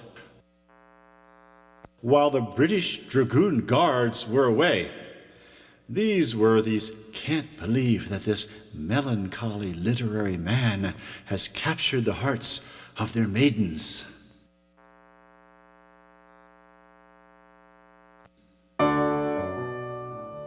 In a doleful train, two and two we walk all day, for we love in vain none so sorrowful as they, who can only sigh and say, woe is me, alack a day, woe is me, alack a day. Now is not this ridiculous, and is not this preposterous, a thorough-paced absurdity? Explain it if you can. Instead of rushing eagerly to cherish us and foster us, they all prefer this melancholy literary man. Instead of slyly peering at us, casting looks endearing at us, blushing at us, flushing at us, flirting with a fan, They're actually sneering at us, fleering at us, jeering at us. Pretty sort of treatment for a military man. They're actually sneering at us, fleering at us, jeering at us. Pretty sort of treatment for a military man. Now is not this ridiculous and is not this preposterous? They all prefer this melancholy literary man.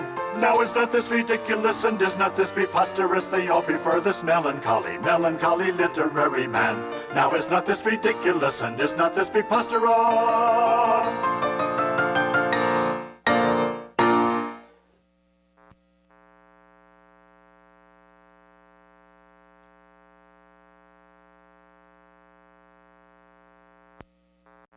Okay, so now here's a lady who's not woefully, dolorously lovesick. She's madly lovesick. Mad Margaret, she's mad. She's had love and has had it wrested away from her. Poor thing.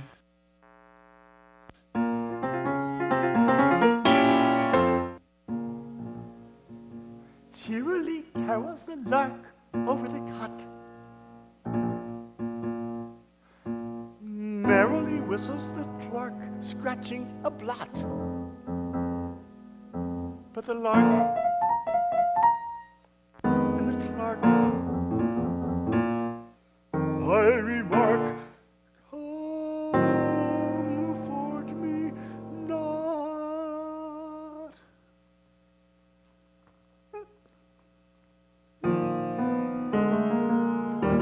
Over the ripening peach buzzes the bee. Splash on the billowy beach tumbles the sea. With the peach, the beach, they reach nothing to me.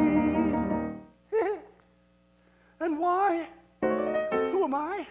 Daft Madge, Crazy Meg, Mad Margaret.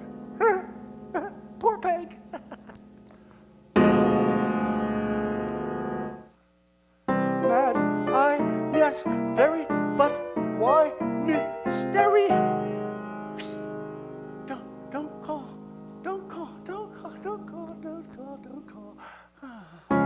Mad, yes, very, but why? I'm love lonely, that's all.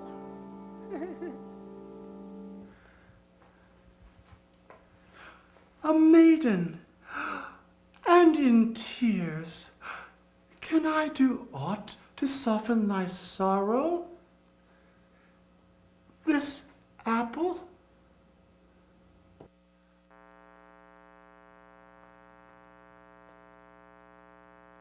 No.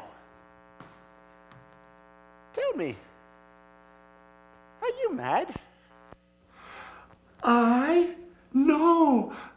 That is, I think not. Then you don't love Sir Despard Murgatroyd, the Baronet of Ruddigore. I love him. All mad girls love him. I'm Mad Margaret, Crazy Meg, poor Peg. Thou lovest the bad Baronet of Ruddigore? Oh, horrible, too horrible. You pity me? Then be my mother.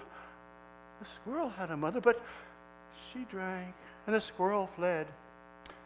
Hush. They sing a brave song in these parts. It runs somewhat thus. The cat and the dog and the little puppy sat down in a, well, I forget what they sat down in, but so the song goes. Listen, I've come to pinch her. Mercy, whom? You mean who? Nay, it is the accusative after the verb. True. I've come to pinch Rose Maybud. Rose Maybud? Aye. He loved me once. He gave me an Italian glance thus and made me his. But that's all gone. He will give her an Italian glance and make her his, but it should not be, for Allah, I cannot allow it. I will stamp on her, stamp on her, stamp on her. Tell me, did you ever kill anybody? No. Oh, well, I killed a fly this morning. It buzzed, and I wouldn't have it, so it died. Pop! So shall she. But behold, I am Rose Maybud, and I would fain not die. Pop! You are Rose Maybud? Yes, sweet Rose Maybud. Strange. They told me she was beautiful. And he loves you? Nay, if I thought that, I should rend you asunder. Nay, be pacified, for behold, I am pledged to another, and lo, we are to be wedded this very day. Swear me that. Come with me to a commissioner and let me have it on affidavit. I once made an affidavit, but it died. It died, it died, it died. But see, they come. Sir Despard and his evil crew. Hide, hide. They are all mad, quite mad. What makes you think so? They sing choruses in public. That's mad enough, I think. Quick, hide, hide, run away, they will seize you. Hush, softly, quite softly.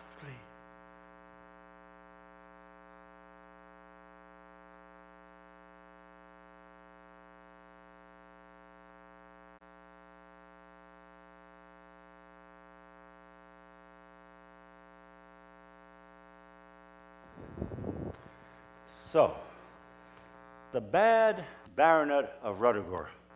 There he is.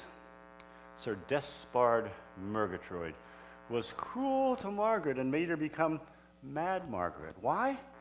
Because he had a curse on him. The curse was that he had to do one bad deed a day. And jilting Margaret, that would be called dumping her today, making her fall hopelessly in love with him and then leaving her lovesick and brokenhearted for no reason at all was his bad deed that day.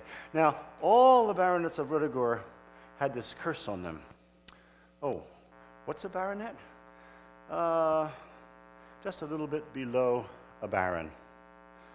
What's a baron? Just a little bit above a knight.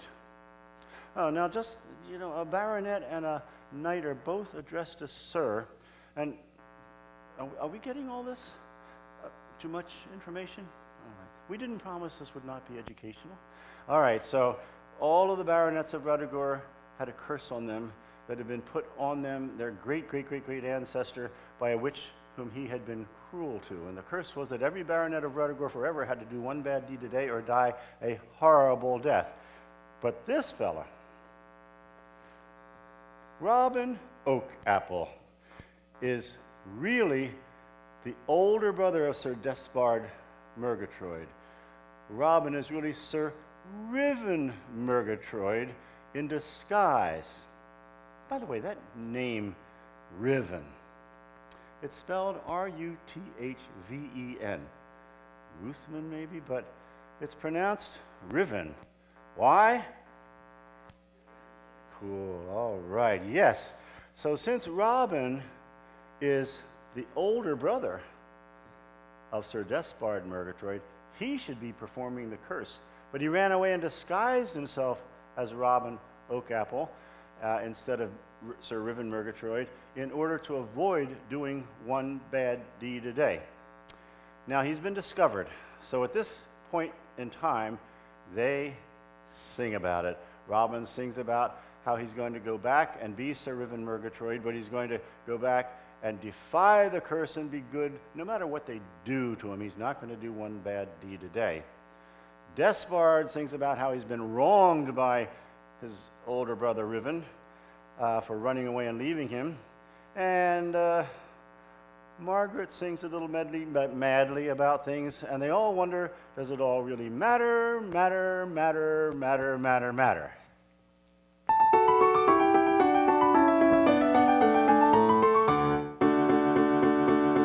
My eyes are fully open to my office situation. I shall go at once to Roderick and make him a narration. I shall tell him I've recovered my forgotten moral sense, and I don't cut up his hay for any consequence. Now I do want to Irish, by the sword and by the dagger, but I'm more to me indulge a little pardonable swagger, and a word or two will compliment my vanity would flatter, but I've got to tie to more, so it really doesn't matter. So it really doesn't matter, So it really doesn't matter. So it really doesn't matter, matter. So it really doesn't matter. So it really doesn't matter, so it really doesn't matter, matter. If I'm another little lad and generally silly, I should give you my advice upon the subject willy-nilly. I should show you in a moment how to grapple with a question, and you'd really be astonished at the force of my suggestion on the subject as you write you a most valuable letter, full of excellent suggestions when I feel a little better. But at present I'm afraid am I as mad as any hatter, so I'll keep to myself, for my opinion doesn't matter. Her opinion doesn't matter, matter. Her opinion doesn't matter, her opinion doesn't matter. My opinion doesn't matter. Her opinion doesn't matter, her opinion doesn't matter, matter. If I had been so lucky as to have a steady brother who could talk me as we were talking now to one another, who could give me good advice on each star that I was erring, which is just the very favor which on you I am conferring. My existence would have made a rather interesting idyll, and I might have died a very decent individual. This particularly rapid, unintelligible patter isn't generally heard, and if it is, it doesn't matter. If it is, it doesn't matter, matter. If it doesn't matter, if it is, it doesn't matter, matter. If it is, it doesn't matter. This particularly rapid, unintelligible patter isn't generally heard, and if it is, it doesn't matter. This particularly rapid, unintelligible patter isn't generally heard, and if it is, it doesn't matter, matter.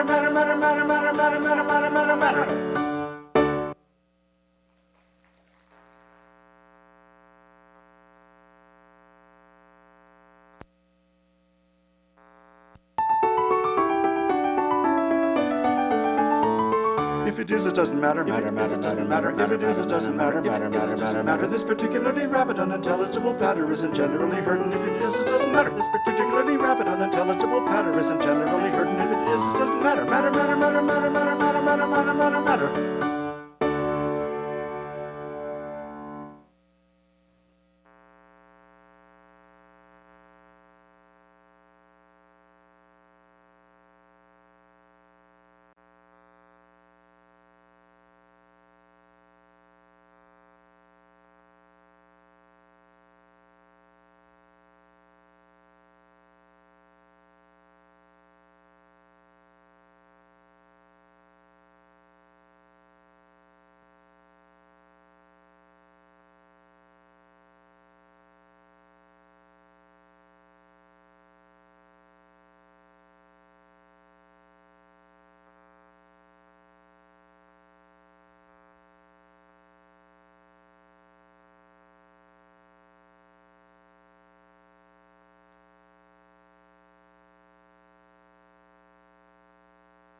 You watch out. You'll find out. Who are these? The jester, Jack Point, and Elsie, his lady love, who is also his fellow traveling player partner companion, are entering the town square to perform. They are greeted by an unwelcoming and hostile crowd of ruffians. He says they'll make us laugh. A man and a woman. Laugh. Who wants a jester? I want me dinner. Here's a man of jollity, jibe, joke, jollify. Give us of your quality. Come, fool, follify. We don't take the likes of you. Nay, for now my lady love and I shall sing for thee the singing farce of the merry man and his maid.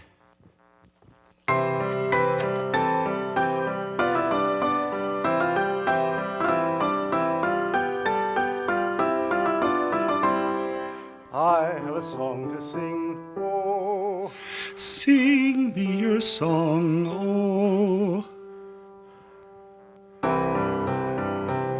It is sung to the moon by a lovelorn loon who fled from the mocking throng. Oh, it's a song of a merry man moping mum, whose soul was sad and whose glance was glum, who sipped no sup and who craved no crumb, as he sighed for the love of a lady.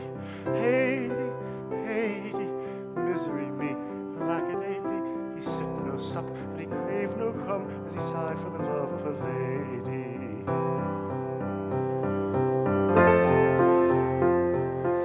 I have a song to sing, oh. What is your song, oh? It is sung with the ring of the song maids sing, who love with a love life long. Oh, it's a song of a merry maid, purely proud, who loved a lord, and who laughed aloud at the moan of the merry man moping mum, whose soul was sad and whose glance was glum, and who sipped no sup and who craved no crumb, as he sighed for the love of a lady. Hey-dee, hey-dee, misery me, lack-a-day-dee. He sipped no sup and he craved no crumb, as he sighed for the love of a lady.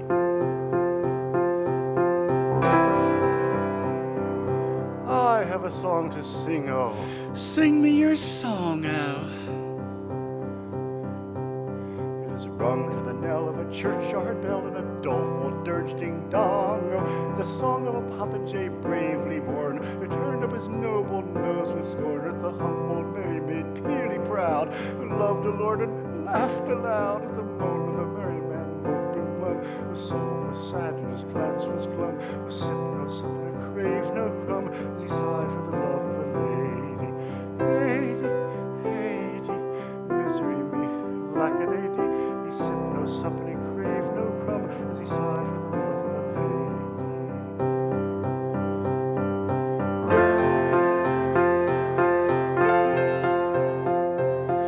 I have a song to sing, oh. Sing me your song, oh. It is sung with a sigh and a tear in the eye, for it tells of a right and wrong, oh.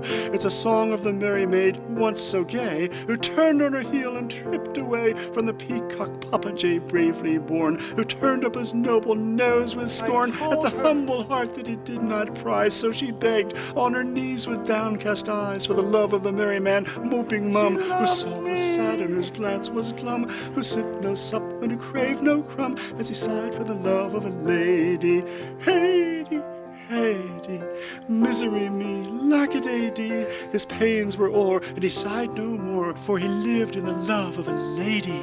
Hey-dee, hey-dee, misery me, lack-a-day-dee. His pains were o'er, and he sighed no more, for he lived in the love of a lady.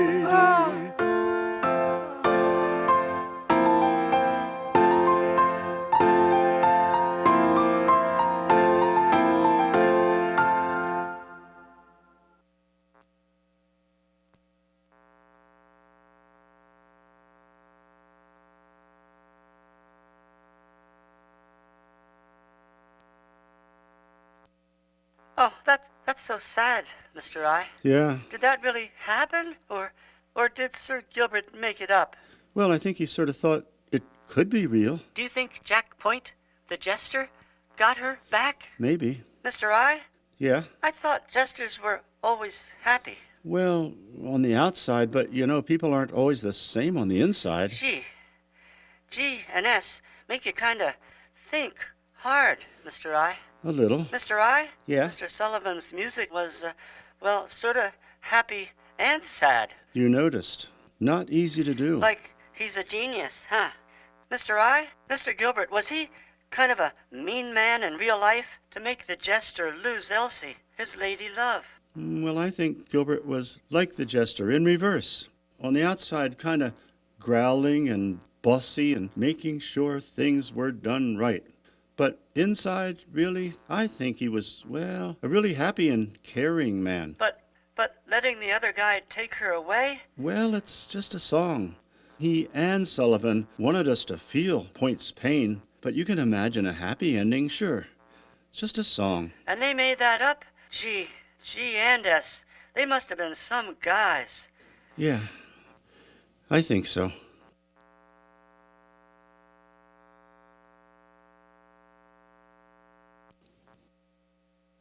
Sullivan, don't nag me. I just want to make sure he gets it right. Where is he now? Where's this eye guy? You! Are you he, the eye guy? Gilbert, Sullivan. Yes, you. I see from your flyer here. Now look here, Sonny. Are you gonna misplay one of my best characters, Dick Deadeye from HMS Pinafore? Sir, Gilbert, here? Sullivan?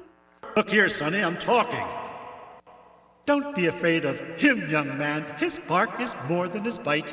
he's a bit of a stickler for character integrity. Yeah, they always play Dick Deadeye like he's mean. Yeah, like they say I am. I have everybody fooled. But he's not mean. He's ugly, he's coarse, and they hate him for it. But he means well, big-hearted, teddy bear inside, like I am. Oh, sir. He tells the captain that his daughter's running off with Rafe Rackstraw because he knows it's not right. Not because he's mean. He means well. Make him ugly, but benevolent.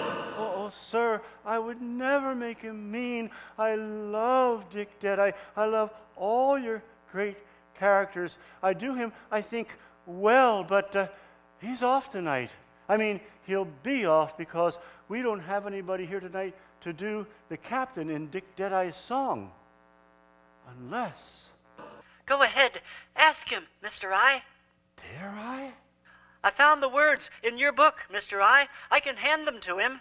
Unless, sir, you could fill in and be the captain in Dick Deadeye's song, Kind Captain, I have important information? The last time I stood in for a charity benefit was as the court bailiff in Trial by Jury in 1886. I read about that. And I don't sing. He can't sing. It's awful. You're stuck, huh? And you'll do Dick Deadeye sensitively? I try, sir, with all of your great characters. I do him, I think, well. Well, maybe this one more time, but I'll be watching you. I won't sing the captain. I will do a dramatic reading. And you should pay attention, Sonny, because you might learn something about projection and character interpretation. But I'll be watching you play Dick Deadeye the way I said. That should put him in line, huh, Sullivan? Gilbert, tell him about bow, bow. Oh, yes, Guy. Sullivan wants to get into the act. He wants to help conduct Bow, bow, ye tradesmen, bow, ye masses, the march of the peers as they enter. Oh, goody, goody, goody. All right, on with it, on with it, on with it.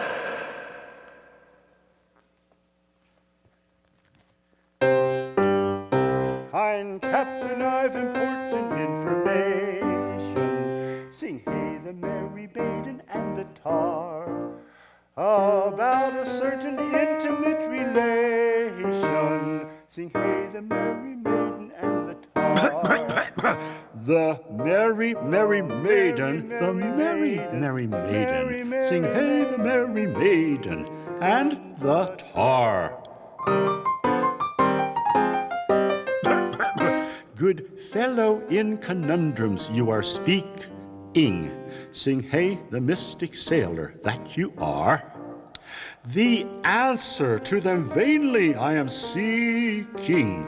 Sing hey the merry maiden and the tar. The merry, merry maiden, the merry, merry maiden. Sing hey the merry maiden and the tar.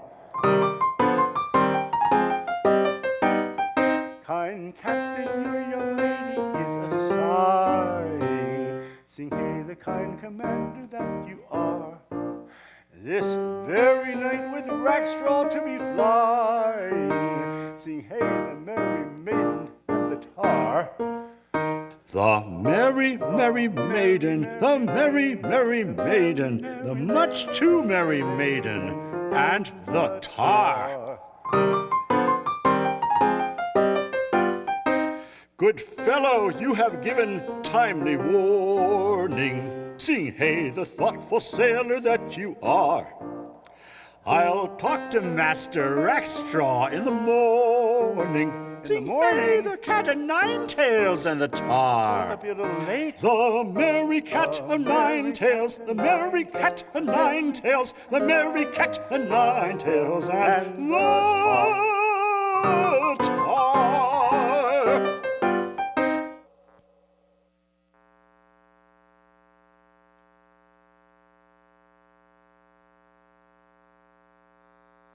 Houses of Parliament, Westminster Palace, home of the House of Peers, the Lords. Oh, what fun! G&S, gently mocking the British hereditary peerage. Oh, and we will play a part. We lower middle classes, we tradesmen and masses, no less a personage than Sir Gilbert himself, will direct us when it is time for us to stand and bow, bow, bow as the lordly procession passes by us. Me too, Mr. I? Yes, you too. When Gilbert tells us, Mr. I? Yes, when Gilbert directs us, we'll all stand and bow, bow, bow.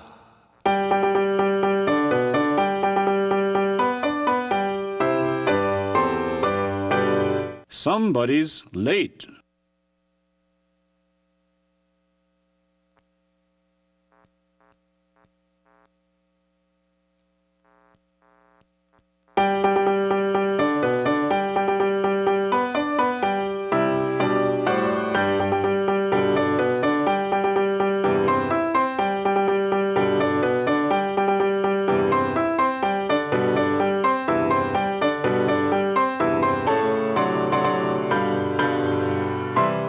Loudly let the trumpet bray. Ton-ton-ta-ra, ton-ton-ta-ra.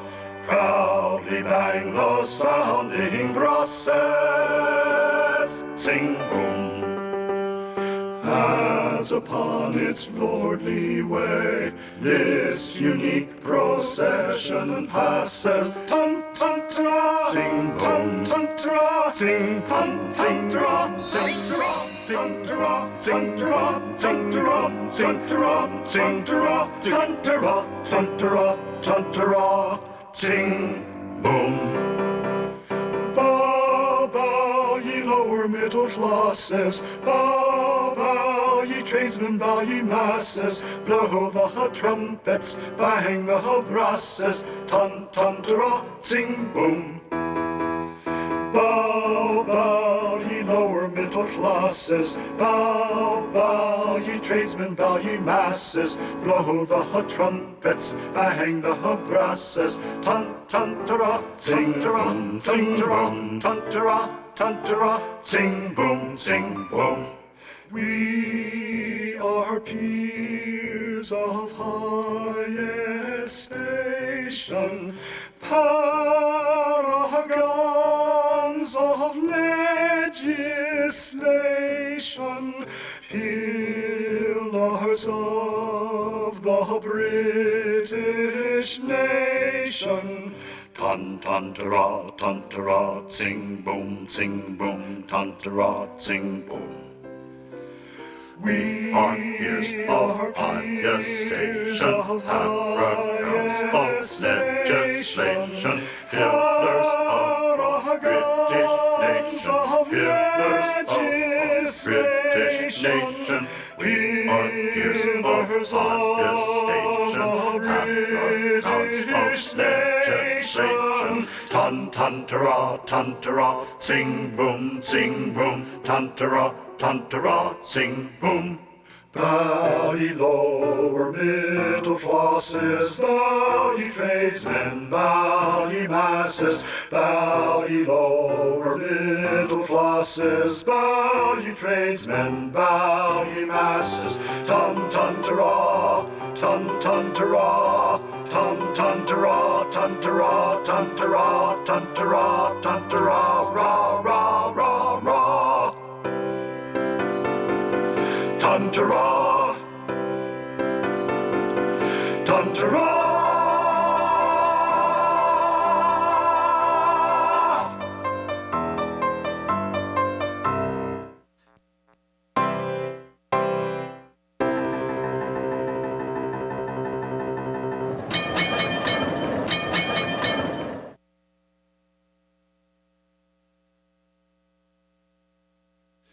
Does the G&S and I, costume designer, herein give new meaning to thinking inside the box? You mean outside, Mr. I? No, inside.